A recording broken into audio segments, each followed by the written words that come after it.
Okay, let's talk about psychoanalytical theory. This is probably the most controversial theory, and it has nothing to do with the theory. It has everything to do with the person who wrote this theory. This theory was proposed by Sigmund Freud. If you've heard that name, you know exactly why this theory is so controversial. According to Freud, our personality comes from the unconscious. And there are three factors that affect our personality: the id, the ego, and the superego. Let's define each of them. The id is the most impulsive part of your psyche. It only seeks pleasure and never considers the consequences. It demands immediate gratification. The superego is the moral principle. It's the part of you that is always going to tell you what is right and what is wrong, and it will always uphold its values over everything.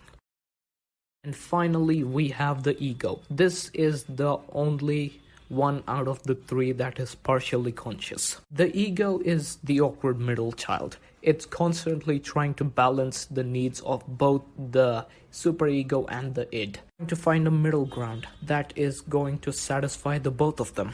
The ego is always trying to gain as much pleasure as possible while trying to avoid the pain. According to Freud, humans go through 5 stages of development. During each stage, the id focuses on pleasure seeking from a different body part, and the ego will continuously try to balance the needs of both the id and the superego, and the result of each of these internal struggles gives you your personality. The first stage is the oral stage. Stage typically occurs around your first 2 years, and the region of pleasure is your mouth. The infant will achieve pleasure from thumb sucking, tossing stuff into the mouth, etc. And also, according to Freud, the people who smoke cigars are stuck in this stage. And then we have the second stage, called the anal stage. This stage occurs between 2 to 3 year olds. The child basically has to learn how to control his bodily fluids. The people who get fixations during this stage end up becoming lazy in their adulthoods. Also, fixation is another word for getting stuck in a certain stage. And then we have the third stage, called the phallic stage. This occurs between the ages of 3 to 7, and this is when the child learns about the differences between the males and the females, and of course becomes aware of his sexualities and all that good stuff. And then we have the latency stage. This occurs between 7 to 11 year olds, and the child continues to develop, but his sexual urges get relatively quiet. Finally, we have the genital stage. This stage occurs anywhere between 11 and adult years. In this stage, you will learn to deal maturely with the opposite sex. Eventually you do. Your first time is always rough.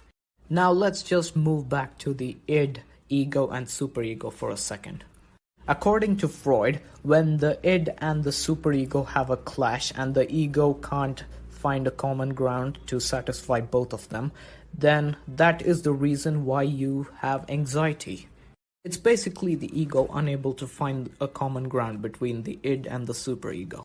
Now, if the needs of the id are too hard for the ego to control, then as a last resort, it turns to defense mechanisms.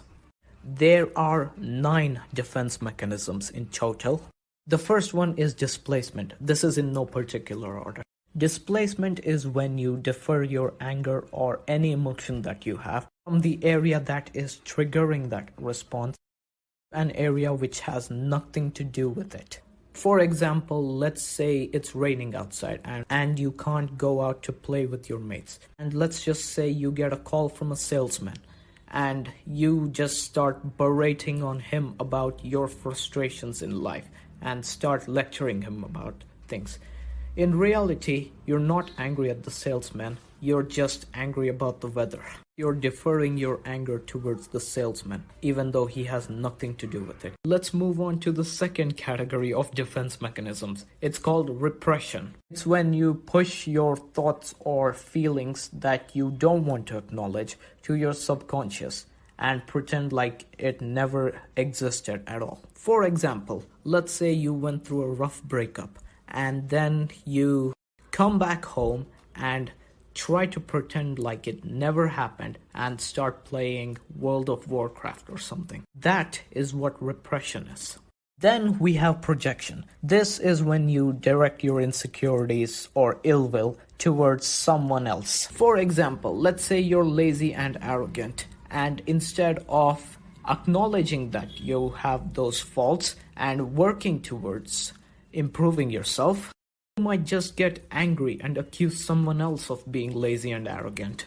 Then we have rationalization. This is when you say something to yourself after doing something bad. For example, you might have stolen something from a local store and you might just say to yourself, "It's fine, they have plenty of other products that they can make money off." That is rationalization. Then we have reaction formation, and yes, this actually happens. This is when you do something or behave in a way that is opposite to how you are or how you feel. For example, let's say you like anime.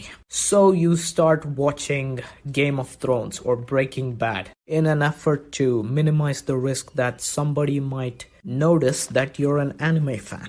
Then we have regression. This is when you revert back to your childlike behavior when something bad happens to you. For example, when you get too much homework and have a lot of responsibilities, you might regress back to your childlike stage and whine and complain and cry about it to your parents until they agree to help you with your work. Then we have sublimation. This is one of the healthier defense mechanisms as long as it's not overused. Basically, you take all your unhealthy emotions and insecurities and refocus them towards something productive. For example, let's say you're bad at maths. You will start putting in more effort in learning, solving, and just getting better at maths. That's exactly what sublimation is. Then we have compensation.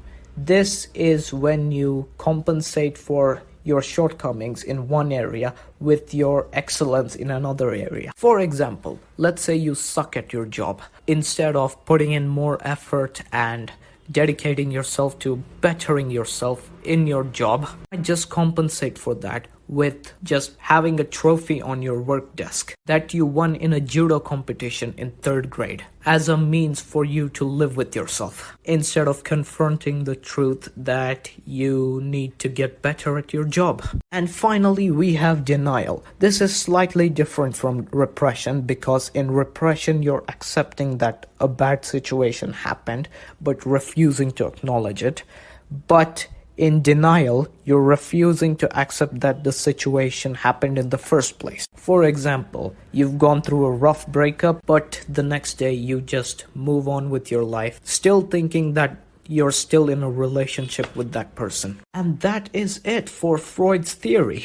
If you enjoyed this video, make sure to drop a like, and also please let me know what kind of videos you would like to see on my channel in the comment section.